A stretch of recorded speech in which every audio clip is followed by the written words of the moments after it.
Welcome back mga ina at narito nga pala ulit ako sa Batangas. Ito ang ating part 2. Ito ay umaga na. Balik ka babangon ko hindi ka gigising dahil alas 4 pala ang gising na kami at iingay ng mga tiyahin ko at saka yung nanay ko. Kaya sino ba namang hindi makakatulog. At kaya nga ang ginawa ko ay ako lang nagpahiga-higa muna dahil mahangin-hangin. Kasi pagkabangon ay bayan. Aking binidyohan ng labas. Tapos ay ako'y bumaba at yung aking mga tiyahin ay nagchichismisan agad tungkol sa nangyari kagabi. Dahil talaga namang napaka-talented naman ng mga pamangkin ni Kuya. At pagkatapos nga nan ay ako'y kumain. Ay hindi ako makakahit, ako'y may singaw. Ay iyan, pagkatapos namang kumain ay sila Tia ay nagpapasun show at saka si Nanay Tagatawa at saka yung mga kapatid. Yan lang si Tia Juby, bidang-bida. Kami naman ni Tia Lina ay panay ang pagbibideo. Wala namang alam sila na sila ay binibidyohan namin naka-live. Kaya kami tawa ng tawa lang ni Tia at bayan nga si Tia. Inurasahan na ng pagpapasun show. Kaya feel na yan. Kala nyo baga ayan uha. Kala niya siya hindi naka-live. Ay siya naman naka-live. Kunwari ay Miss Batangas. Kaya naman kami hindi matapos-tapos ang tawanan. At kala mo naman ay walang balak. Umalis at kami may pupuntahan pa nito. At kami may swimming pa. Kaya itong mga ito nakaganitong style. At bayan naman sininang pulo. Extra din. Ay akala mo anong tawag dito? Binibining napakahinhin. Nasa buwan naglalakad. Ayan na, pagalingan baga yung dalawang magkapatid. Yan ay magkasunod na bunso at saka ikalawa sa bunso. Ayan, dalawa. Ayan si Tia at saka si Ninang.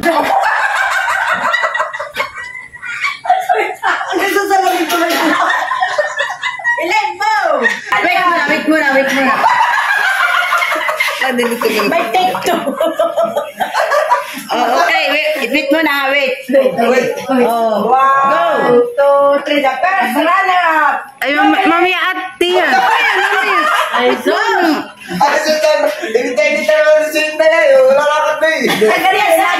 Hindi pa muna kami papagandahin ka na may... Ako na ako Dahil pulo yung mag-ready na at hindi ka sulaw. Guys, ate kayo uro. Baga manalap eh. Yes. Sige, the first runner-up. Okay. Jovel Fortunado. Father Garcia, Batangas. Batangas. Ganaan, tiyan mo.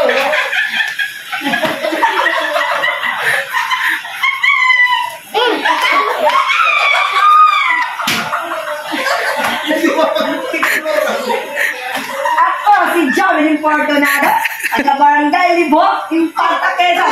Narito ako sa Father Garcia.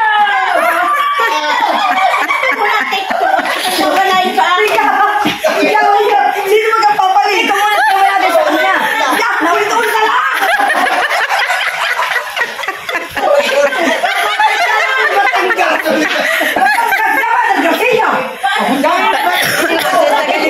Barangay Libo. Ako'y narito sa Barangay Libo, Infanta, Quezon. Ako'y narito sa Father Garcia.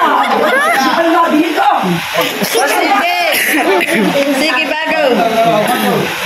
Sponsor na ako. Ay, pinapaganda nga daw. Sige. First runner-up, Jovel Fortunado. Ano na nga yung Father Garcia? Batangas. Siya po ay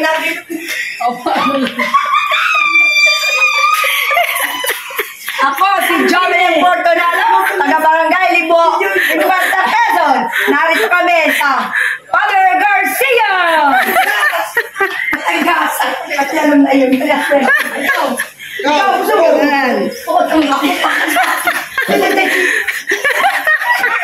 Ate, pag hindi pa, Aba, ang talaga naman pala si ate. Ano?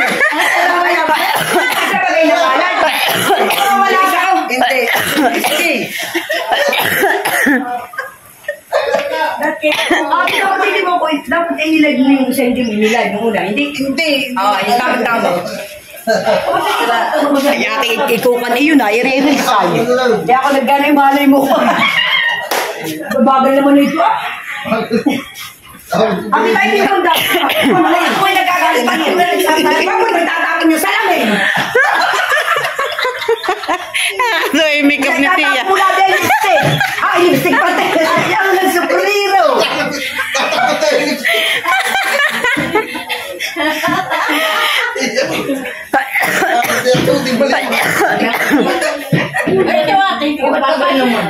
Ate, ikaw din. Palit pa tayo. Sara Lopez. Mama. Batangas, Father Garcia. Barangay Gumean. Ako po si Flora Lopez, taga Barangay Gumean, Infanta Quezon. Ako'y nasa Garcia. Father Garcia.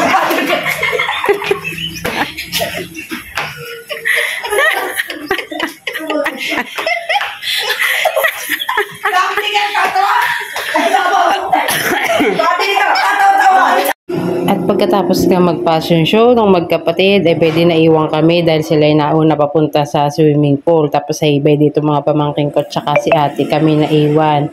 At maghuhugas pa ba kasi pagdiin titay, naghuhugas ng plato pagkatapos namin kumain. Samantala pupuntahan namin ay kainan din. At pwede kami nga pala ipaalis na, papunta na kami doon sa, nakalimutan ko ang pangalan ng pupuntahan namin. Sa katabing bayan naman iyon, kaya medyo malayo-layo. Mga kalahating oras din ang biyahe. Ako nga pala nasa loob at ako gusto ko sana ay doon sa may likodan sumakay. Ako pinapasok dito sa loob. Kaya sabi ko sana ay ako magbibideo. Tapos ay bayan na nga, nandito na kami sa may, lumiko na kami papunta doon. Medyo matagal-tagal kaya tara, samahan nyo ako.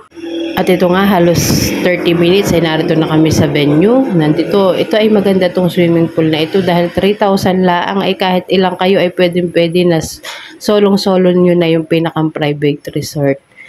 Tapos itinan nyo naman, yan ay bali dalawang swimming pool, ay tatlo pala. Isa medyo malaki-laki, pambata, pero si Bibi ay nandun sa may pangmatanda. Pero hindi naman iyang kalaliman, sakto laang. Pero si Bibi marunong na maglangoy, kaya iyan ay nasa pangmatanda na. At tuwan-tuwa nga siya nung ako'y dumating. Dahil nauna nga pala siya, kasabay ni nanay pagpunta at kami nahuli do't pahila-hilata pa. Bakit kaya ang batahan walang sawa paglalangoy? Akala mo laging first time makaano ng tubig. At si Sel nga pala ay nagre-reklamo dahil gusto na rin akong paglangoyin. Akong bumuntog sa tubig dahil malamig yung tubig. Yan nga pala fresh water ang tubig. Kumbaga running water. Kaya napakalinis na yan. Kaya kahit ganian lang ay sigurado namang sure ball.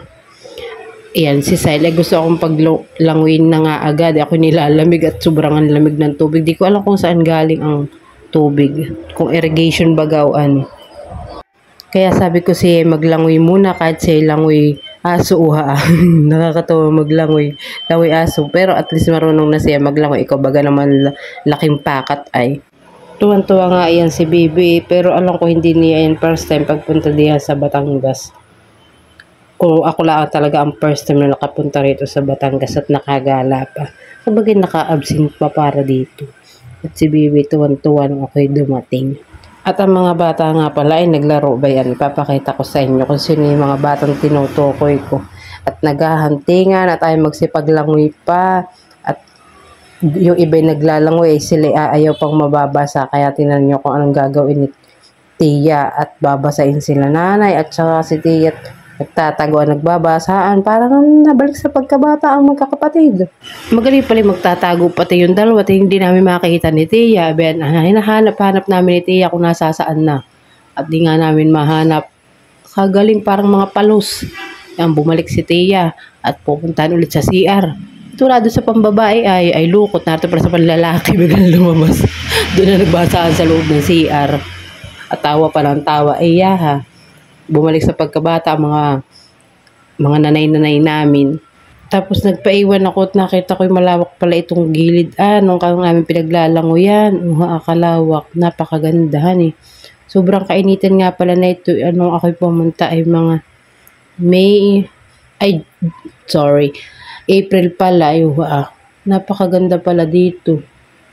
Napakalawak. Ito yung aming pinaglangoyan. Si Tia, akala mo nagpaiwan din yan at kumukuha syempre at magre-reels din. Ay syempre, kanya-kanyang teknik.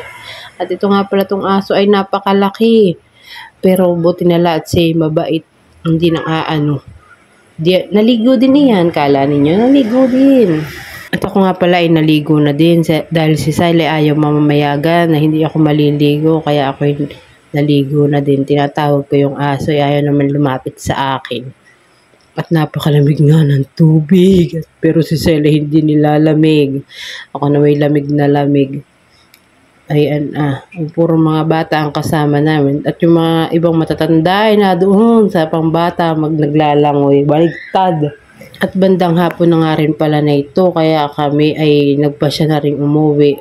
Yung iba ay mga bata lang. At sila nanay ay naiwan dito dahil ayaw pang pauwiin ni kuya. At kami lang mga may kasamang bata ang umuwi na. At naku, talaga namang malamig. Kahit mainit ang panahon ay malamig naman ang tubig. At by di nga narito na kami sa Kalaati at nagsampayan ang mga damit dahil paalis na rin sila ng madaling araw dahil ito ay linggo nung kami ay nag-swimming. Kasi dito kami natutulog sa taas. Tapos by di ito'y kay Kuyang Alimango, napakatataba naman. At yun nga lamang po ang aking video. Hanggang sa muli. At salamat sa inyong panonood. Kung bago kayo sa aking channel, ay huwag niyo pong kalimutang mag-subscribe. Thank you. God bless. See ya. Hanggang tingin na lang tayo dito sa mga alimango.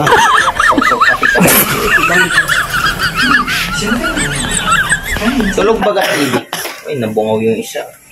Natanggalang may yung malaki pa. Lahat na na offline. Mamaya mo na paglalagyan. Gamot na po. Hindi, takpa mo na lahat. Okay na po. Nakatayin na namin yung malaki. Wala na nga po. Bigyan mo ng asin. Mataog kuya. Di ba? Balik na din kayo mamaya. Bigyan mo ng asin. Takpa na, Hindi naman po kakawalat. Jutay na.